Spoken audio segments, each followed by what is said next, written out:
Wow, look at those, man. It's turmeric marinated grilled prawns that we grill on the Robata grill, roasted garlic vinaigrette, and chili lime salt. And it's pretty straightforward, but it's awesome. You know, we leave the head on and we devein it. Once you grill this up, it also makes it really easy to peel. These take 3 or 4 minutes on each side. You can see how big they are. So now these prawns are perfect. Love it.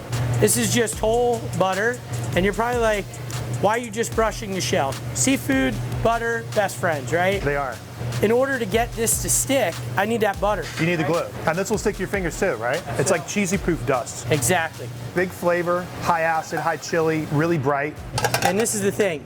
I like it swimming. Everybody loves sauce, man. There it is. Look at that. Animal on a plate. Animal on a plate, man. 2 animals on a plate, man. Succulent, perfectly cooked. We're looking for that craveable factor. It's like, tonight when you're done shooting your show, I want you to be thinking about those prawns and be like, I gotta get back to animal, you know? Come to animal, you gotta wear it.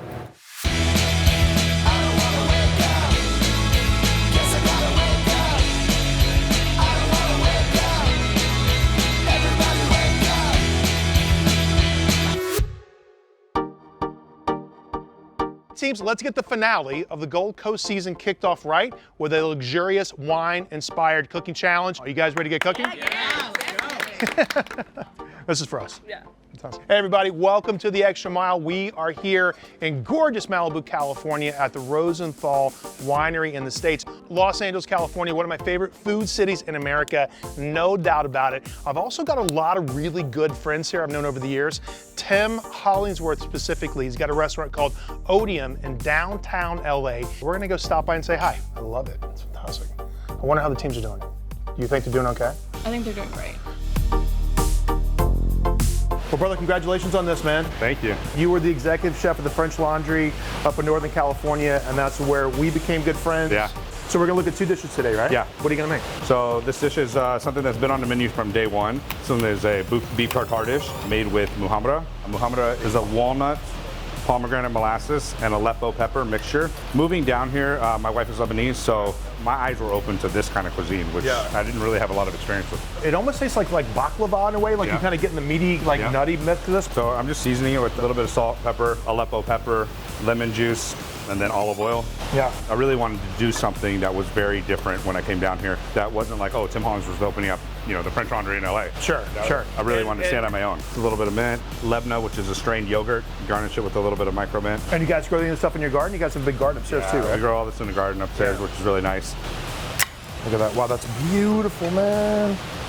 Again, like steak tartare, it's not for everybody, but it's definitely for me. I could eat steak tartare like I could eat sushi, just like all the time. A lot of texture going on there.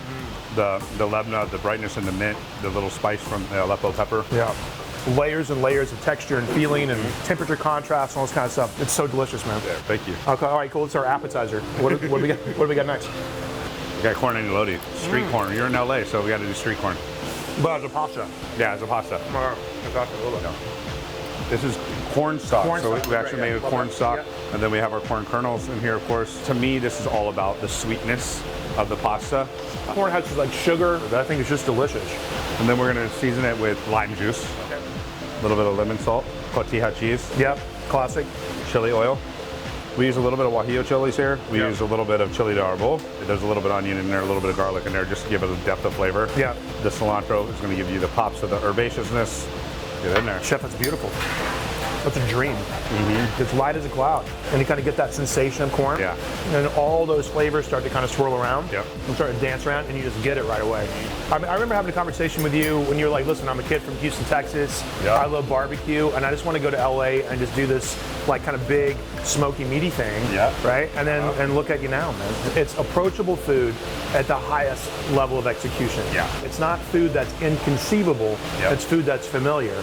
But food, from a technical standpoint, is the best thing you've ever tasted. Yeah. But it still feels like chicken and dumplings. For sure. It has that hominess, right? That's how it works. That's how you win, folks. That's how you win, young chefs. Pull your britches up, man. Make some food that people can recognize.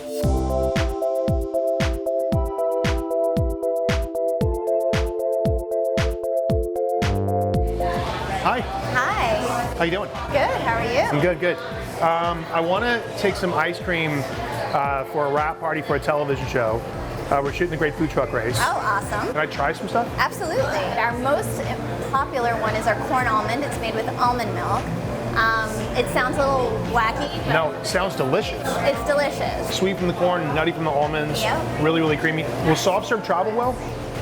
I think soft serve is best when you have it here at the store, but we do make amazing pies, soft serve pies with our soft serve ice cream, and we layer it with all of our homemade toppings that we make here. Are you making some pies now? Yes, I am. I'm making fried pies right now. Can I watch you do this? Sure can. So we got vegan fudge here made with oat milk, Okay. the honeycomb candy that we make, and then this is the dust that I put at the bottom of the pie. It looks like just layers of heaven, by the way. Kinda is. Can I lick this? Are you gonna use this again? No, go for it. Lots of texture, lots of crunch. And so this is like a quart of ice cream. Quart, yeah. Pack this in. Yep. I know. I love it. I just it's sort of it's like awesome, I ridiculous. mean, it is, but it's so good. It's so good. There we go. This is like one of those like big, huge, gigantic, baked Alaska-looking pies Yes. that everyone just absolutely loves. And that's it. That's it. Can I take 10? Yes, you can. All right, fantastic. This is gonna be great. I think this is perfect. Thank you so much for letting me see this. Absolutely.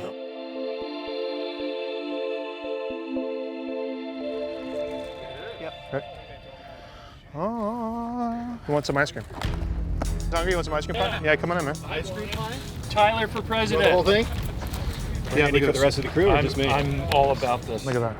Tyler, I love you. I love you back, brother. What a beautiful day. It's a shame we actually got to send somebody home. This gorgeous backdrop of downtown Los Angeles behind us, and we're going to crown a winner of the Great Food Truck Race Season 12. It's been an amazing road trip. It's the most fun I've ever had doing anything professional in my life, and I can't thank you enough from the bottom of my heart, man. 1, 2, 3. Food Truck! Another season down of the Great Food Truck Race. Thank you so much for watching The Extra Mile. We had a blast taking you behind the scenes for the Gold Coast season. All the amazing restaurants, food, and all of the stops in between. Couldn't have done it without you. We'll see you guys next time on the road. Cheers.